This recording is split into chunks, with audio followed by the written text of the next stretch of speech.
up, you guys? This is Rob from Gay Guy Plays, and today on a very accidental episode of 60 Minutes Later, we're going to be playing with something I'm not the fondest of, the Atterax Maiming Strike build.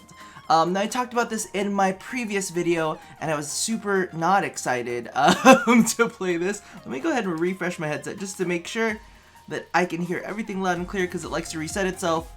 But the story behind this is very, very simple. I was like, why can't I hear anything? I was like, oh, it's because I'm Loki and I'm invisible. That's why I can't hear anything.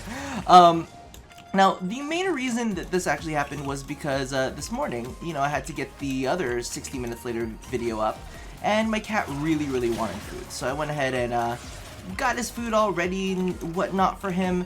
And I kind of started in here, and then I caught him peeing somewhere that he was not supposed to pee. So needless to say, I was a little heated. And since I can't whip a cat as adorable as this, there's no way, shape, and form. I just had to take it out. I had to take it out on this, and I was like, why not? Why not? This is no better time to revisit the Atterax than now.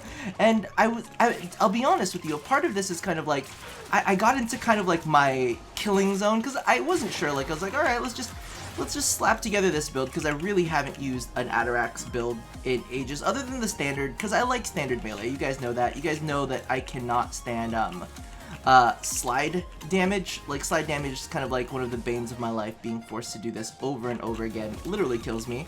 And so, I accidentally ended up here, which was 60 minutes later, and legitimately, I was like, well, because I never really want to have to do this again, let's make a video out of this. So I was like, alright, well, here's the next episode, you guys. Now, for those of you guys who don't know kind of the mechanics behind this, basically you use Maiming Strike, and Maiming Strike gives all slide attacks a 90% chance to crit. I'm pretty sure, okay, don't quote me on this, but I'm pretty sure that also combines with your own base crit chance. So I think the Atterax has already got a pretty high crit chance on its own, and of course, because I'm here sliding up a storm, I can't really check on my own, but it's got a pretty decent crit chance on its own, combined with the 90% from Maiming Strike, and you get a shit ton of crit.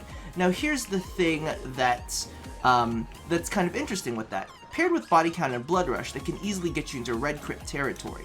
But one of the things that I investigated, but then I quickly took back, because I had done a crit video ages ago about like, all right, so this is when you get into the red crit stage. Well, there are additional bonus levels of crit beyond the 100% zone, each one of them providing, even more of a bonus. And basically what happens is, the way that Blood Rush, I need to make sure I was saying the right one, because you always say the two of them, they're like synonymous together, Body Count and Blood Rush. But the way that Blood Rush kind of works is it actually works off of your total modified, crit chance, not your base crit chance. So all of your base crit chance plus all of the other mods on it, that's what it starts to multiply. So what ends up happening is you are able to go ahead and get into insane red crit territory with this Atterax build, especially when you're on a 4x crit multiplier like I am right now. I'm very scared that at some point in this video I'm gonna lose it and we're all gonna cry. But yeah, so I was playing with this and, developing Carpal tunnel as we go, and I was like, this is just insane. Now, originally, when I had done the original crit information video, I kind of felt like, the extra levels of crit may have been an unintended bug, kind of like, and I'm not going to say whether it was intended or I'm not going to say what the intention behind gas was and why gas does what it does and why gas is so powerful, if it was intentional or not. Clearly it's not intentional. That's why they're taking a look at it. But yeah, I didn't necessarily mention it in my video because I actually had messaged some of my contacts inside DE and asked them about the mechanic, and they never responded. And a part of me was very much like, well, it's really good, so maybe you should shut up, which is kind of like how I felt about gas.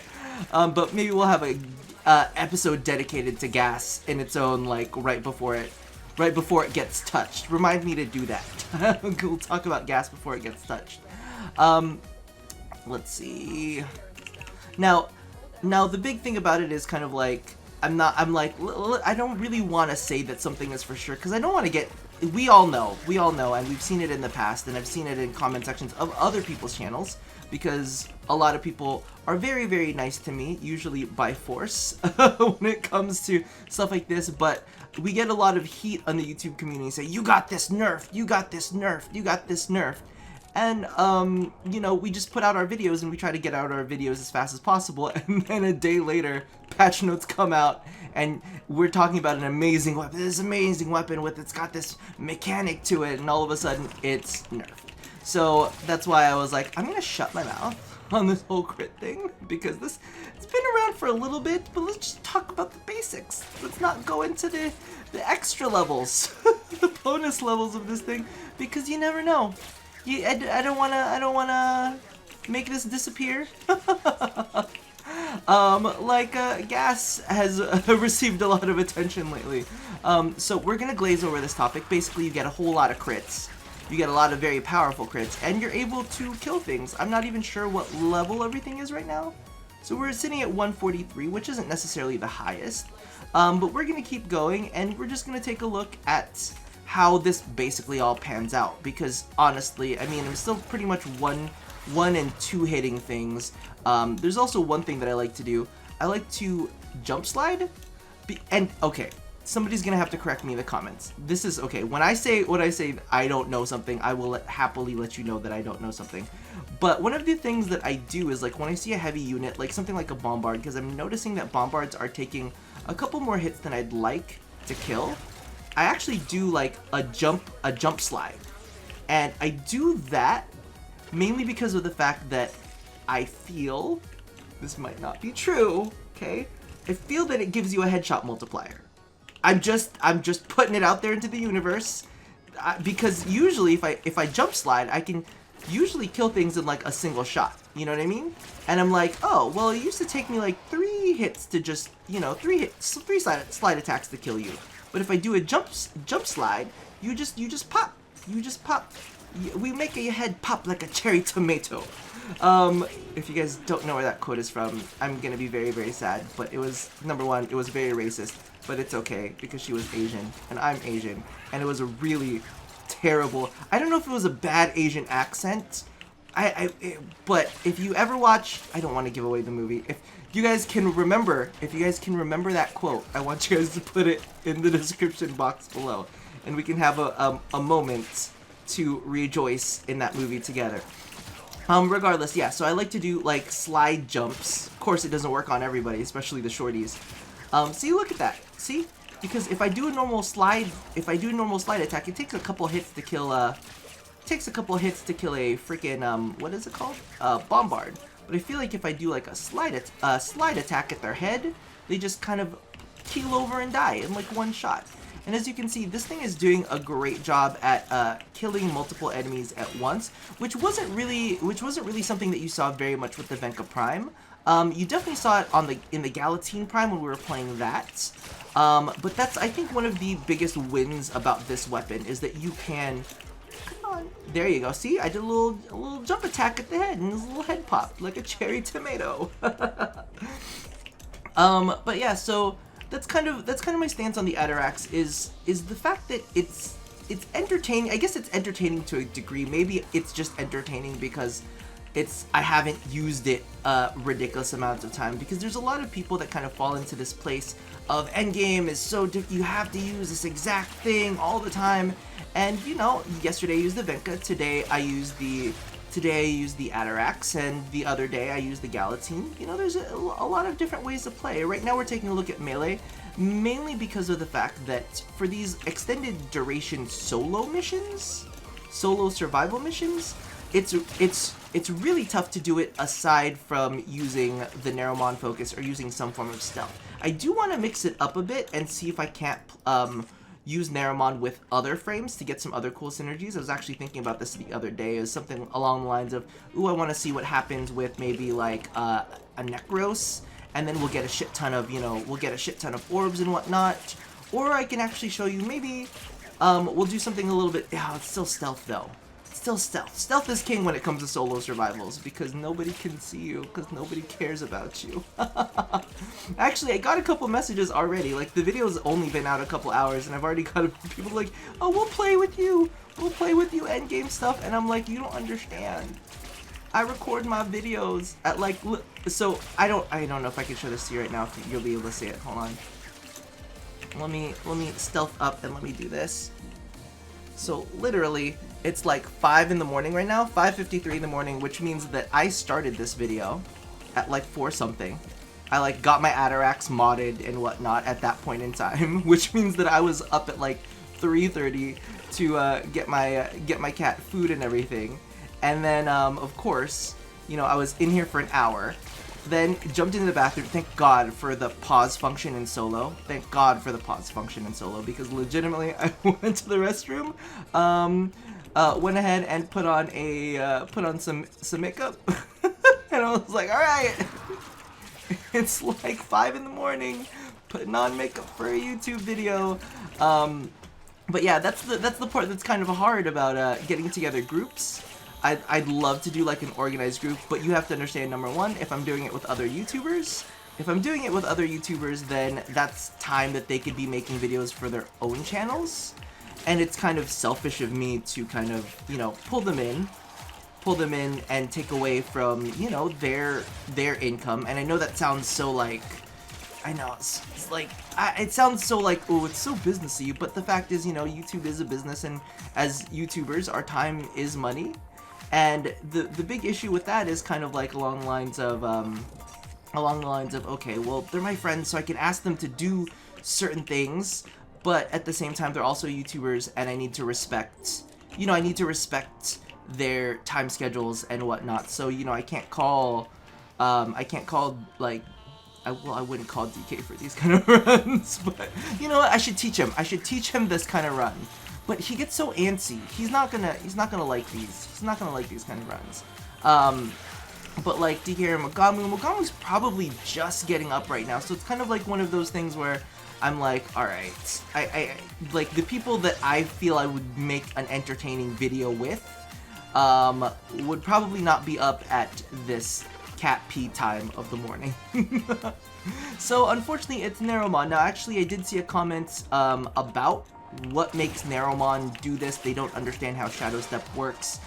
So Shadowstep is a focus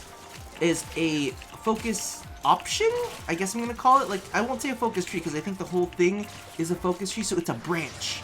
Okay, so Shadowstep is a branch within the Narrowmon focus tree that basically allows you to go invisible for a certain amount of seconds, depending on what rank you are in it. 8 seconds, I believe it is tops. It's either 8 or 10. It's one of those two. But it allows you to go into stealth every time you land a critical strike. Now, before that, it also has the ability to add, I believe it is 30% additive critical chance to you after it's activated. So just note, you have to last, you know, for however long you know it takes to get you into activate Narrowmon. So basically, every time you land a crit, which is basically every time now because we are using the Blood Rush Atterax combo, every crit is gonna mean invisibility for you. Now, what I do with Loki and what I do with Ashe is I like to do patch stealthing. So you'll actually notice it now that I always keep a secondary version of stealth up with Loki. And I mainly do that as, you know, you gotta double bag that shit. You wanna die. Because at these levels, really, it comes down to the fact that enemies can't see you, and that's your only way to stay alive, especially with somebody like Loki. Mainly because of the fact that he is so squished, you're not gonna be able to tank with him. His whole gimmick is being invisible, right? And so unfortunately for a lot of these solo runs, it's gonna be Narrowmon, but maybe we won't be doing this all too often. You know what I mean? Maybe this is just kind of like one of those things where I only do these kind of episodes when there's something to talk about with like endurance run kind of stuff. Because here's the thing, the other thing about endurance runs on team missions is I most likely will not be talking to you guys. And that's just the reality of it, because one of the big things when it comes to endurance runs is a lot of communication. Oh, there's an enemy over here that's doing this. There's an enemy over there that's doing that. So it's kind of one of those things where I don't think there might be some entertaining content in it. However, it's going to be few and far between, and I don't want to be one of those people that makes ultra serious videos. Ooh, for some reason I had a hitch with that stealth. I was like, no, oh great. Oh, that's fine. It's fine. I also like to stealth right before I pop a pod, mainly because of the fact that, I don't know, I'm paranoid that I'm gonna run out, that I haven't struck an enemy within the last 8 seconds. So it's kind of just an added bonus. I was thinking of playing around with something like, I really wanted to play around, honestly, with Sarin Spores. I thought that would be a really, really cool, fun thing to combine with Naramon, just because, oh my god, could you believe this Atterax whippy thing? Alright, because all I'm running on this, and you guys will see the build at the very end of the video, as we do, this thing, you combine this with motherfucking, oh my god, look at that damage. You combine that with spores. I mean, I guess it's kind of overkill, so it's not really, maybe it'd be best paired with the weapon that kind of needs the help, because, you know, this clearly does not need the help. This is doing all kinds of insane damage on its own, you know, until the sad and tragic moment that I lose my multiplier, which I'm hoping not to do. I'm kind of hoping that I can keep this multiplier up this whole time. And here's the reality behind this. This is the other reason that this run has become as successful as it is because I've got a really good spawn point. And I noticed this as I was kind of like playing through, just to kind of test out the build and see exactly how well the build is performing. I was like, oh, well, this place is spawning a good amount of enemies, and you guys knew last time that one of my, oh, there's an alarm. There's an alarm. There's an alarm. Stop. I have another one at 6:30. Sorry, you guys. But at least you know this is happening in real time. This is not a drill. This is not a drill, folks. This is real life. It is now 6 a.m. But yeah. That's the thing. Yeah, it's hard to. It's gonna be hard to kind of do entertaining content. When you're kind of managing a team. Well, I mean, I guess it wasn't that bad. I did that run ages ago where we did it like a shit ton of defense, and I was singing my Anaconda Don't. That was an extended run challenge that was put out into the universe because someone was being a little bit of a bitch hole. You still will be able to find that video on my channel. I'm not going to direct you to it, but it exists. Unfortunately, you don't get to hear me sing my Anaconda Don't. My Anaconda Don't. My Anaconda Don't. Well, I guess you heard it there. Anyway, but yeah, I didn't put that in the video. It was just like, oh, let's just do something serious, and it's not fun. That's, like I was saying yesterday, to kind of like reiterate the fact, the endgame stuff isn't hard. Even in a group mission, it's just making sure that everybody is working together, that nobody's falling asleep, that nobody needs to piss in a jar somewhere. But yeah, I mean, that's what it is. It's kind of like, it's just the same repetitive thing over and over, which is why I kind of am not super fond of like the maiming strike builds. The maiming strike builds you can use on a lot of weapons. I believe there's a really good one for the Legion as well that kind of uses the same principle with a lot of slash damage and a lot of status. Oh, by the way, this weapon also contains Weeping Wounds on it. So I'm running both Weeping Runes and what is it? And Blood Rush. I still got to get it through my head, body count and Blood Rush. But yeah. And the one thing that I will say about this weapon, and I don't know if it's just the spawns, if it's maybe just the spawns, or if it's something extra, but it keeps up a really good kill rate.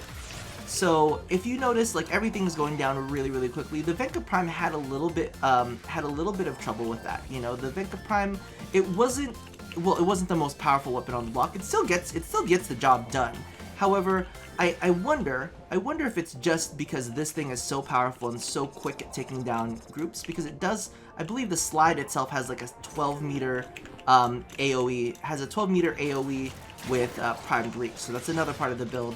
And okay, let me know. Do you guys want the build at the beginning of the video? Do you guys want it at the end of the video? Because what I could do at the very, very end is, after I'm done recording the run, I can record my intro there and put that at the very beginning with all of the builds and whatnot. You know, a little bit of the behind-the-scenes stuff. And the one thing I will say about endurance runs, though, especially solo endurance runs, the thing that I like a lot about them is mainly the fact that you can kind of like clear your brain out. Like, definitely this morning when I was pissed at that stupid cat, I was just so angry. I was like, I got to kind of sit here and kind of like just let my brain go for a minute and just let it kind of focus on things aside from this, and you kind of get into what I like to call the kill zone, where you just kind of murder. And sometimes that's honestly kind of what gets me killed sometimes too, because I get in that kill zone and I forget about life support. Instead of actually doing life support, I just keep massacring things, and I'm like, oh, well, I probably should have paid attention to that thing, shouldn't I? But yeah, let me know if there's any other, because sadly but truly, like right now, there is a little bit of a meta for having to use Narumon, and unfortunately I know that not everybody wants to be forced down that path. However, like legitimately, it's the only way to survive. I mean, the other what do you call this? The other skill trees provide a ton of great things. Like, I gained a new respect for Vazarin. During the pacifism defect event. Like, I didn't think very much about it, but oh my god, when my Trinity was whipping that stuff out, I was shocked. I was like, okay, clearly there's far more utility in this than I recognize. However, you know, you have other things like Matterai, which will provide you like bonuses to certain damage types. You'll have Zenuric, which is probably one of my favorites, just because you keep an insane amount of energy, and that's probably what I would use in most group makeups. Like, if I was gonna do an extended run with my group, I would most likely be using Zenuric. I probably would not be using Narumon. Oh, I guess you could use Narumon if you wanted to, if you were trying to clear things out, but most of it is like, usually when you're kind of doing group stuff, if you're not doing like a solo survival or a camping survival, and I don't really even know if those are even popular anymore, where people camp down and kind of turtle in one area and survive there. I think they still probably do that for like world record runs or something like that, but I think that you could probably do a really, really long duration run with this as well. I'm almost thinking, because this is performing so well, that I might need to like leave at like 90, because I got a stream today. And at the same time, I don't necessarily want to keep you guys in these videos forever, so I don't know, if it starts getting a little too late, I may actually kind of like bail out on it and just say, alright, well, we'll leave it at this time, because legitimately, I either have nothing else to say, or I either have nothing else to say, or it's just gonna be way too long a video. I don't necessarily want to put you guys through such a long video, but I do kind of maybe I'll go for as long as I possibly can, and then I will send you guys a message. I'll edit it in. I'll edit the last few moments in so that you can see the time ticking down and whatnot, so you can kind of feel like you know, you were there. I don't know. Basically, just so that you have proof that I did it, that I didn't die a bunch of times. I probably should die at least once to show you guys how many revives I have. Is there? No, I guess you can see that at the end of the mission to see how many revives I ended up using. But it's kind of like more of a kind of like, okay, look, this is how easy Endgame is. Like, you can literally just do this and not die. And let me know how you guys feel about. I guess I don't know how to put it, because there is certain metas. Like, I have to admit, ooh, I got to talking. I forgot about life support. Rob is a terrible. That's the worst thing too, is at the same time, you know, I do these runs and I kind of want to have a chat, and then I completely forget that I'm actually playing a game. It's just more like we're having a conversation about this. Let's pop you. Oh, please, second stealth. Woo! I was really scared for a second there too, because 10 seconds is where you lose your melee combo multiplier. So if your stealth is gone, if your stealth from Naramon drops, that means that your melee combo multiplier is soon to drop very soon as well. And I'm like, don't do it. I worked so hard. We're at 3,000.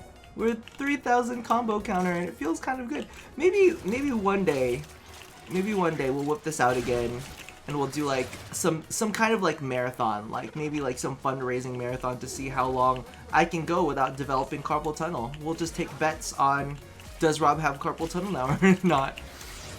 And that's the thing. As I was saying, there's certain weapons and certain builds that are made for endgame, for quote unquote endgame. But number one, I don't know why people get so hung up on the whole endgame thing anyway. And number two, because legitimately, it's not like you're getting any benefits or bonuses from this. Maybe if you were running a fissure mission, and you were, collecting extra relics and they were all radianted and stuff like that. However, I am not that organized, and this is literally, if it's not happening on MOT, because that's the thing. If I'm not doing this on MOT, people are gonna be like, oh, Rob, you're such a pussy. Where are you doing this? And you must be doing this on a lower level survival. No. So you got to do it on MOT. So if there's no fissures happening on MOT, then I kind of can't do anything super crazy escalating. But I mean, I guess you could do it just on your own for fun. You could do it on your own for fun and get a bunch of extra advantages that way. But unless it's happening on a node that you want to use it on, then I guess it doesn't really fucking matter. I probably need, there's life support up there. See, look, you guys, I'm becoming more aware of everything. But I think that maybe we'll go ahead and cut it here, because I've said everything that I really feel I need to say. Maybe just want to ask you guys how you feel about, what was that? What? Oh, there's a toxin guy somewhere. I got really upset. I was like, hold on, something is wrong here. This is not right. And can we also talk about the fact that it has been 3 years? It has been, well, it's been over 3 years, and to this very day, I still haven't found my gear wheel. I swore to somebody, I'm such a fucking liar too, because I swore to somebody that I would do it for them, and I never did it. This is why I'm single. I can't keep my promises to people. I'm like, sorry, no thanks. Don't really feel like binding my gear wheel. Deal with it. But yeah, that is definitely one of those things that I need to go, and I think that's maybe, I would say that's a technical skill that I lack. It's just not. Can we talk about how, like, amazing this kitty is, too? Fucking doing work for as long as he's been doing, knocking out all this armor. As much as it's great to have control over things with, like, Shuriken Ash, what is that thing called? Seeking Shurikens on Ash. But due to the fact that there are very few enemies, ooh, look at the cat finishing that off. There are very few enemies kind of like hanging around. What ends up happening is there's very few targets for your cats to shred. Let's see if he does it. Were you doing it, Batman? No, he just died. All right. So I think that's pretty much does it. Let me know how you guys feel about endgame meta builds. Are you guys all that enthralled by meta? I mean, like look, or not meta, but are you guys enthralled by endgame? Is it something that you guys hold in high regards, that people can do this? Like literally just sliding for 88 minutes of their goddamn life? Let me know in the comments below how you feel about that, because I'll be honest with you, I may end up using the Atterax again at some point, maybe in the future, but it's not something that I'm going to be running to. Yeah, it does a lot of damage. Maybe I'll probably use it on a frame that is a little bit, that needs to keep up the stealth on their own, without the help of anything else, because of the fact that it's got extended range. So it's really, really good for that. I just kind of find the mechanical part of it really, really interesting, because of that, because of the slash procs, number one, that you are pretty much guaranteed with Weeping Wounds, and then the layers of red crits that you're stacking on top of each other. Oh, I must have reset my multiplier at some point. Oh no, I probably did, because we're at oh, I missed it. I ruined it all. I didn't realize that I ruined it all. But 3 times multiplier is still working pretty damn well at 90 minutes in. So yeah, let me know. This is what solo stealth Endgame is. The Atterax is doing real great, not super fun. There's still other ways to do this, and we'll revisit a couple of those before they get nerfed. I know, I cackle with joy, with such joy about it, but it's just so like, you know, when I said love nothing, I mean love nothing. I'm gonna forget, this what's gonna happen is I'm gonna forget that, aren't I? I'm gonna forget that fucking... Let's just hit this. Let's hit the 90 mark. Oh, well, I guess I'll hit the 90 mark as I'm doing this. And then we'll call it a day. I'll see you guys at the end of the mission.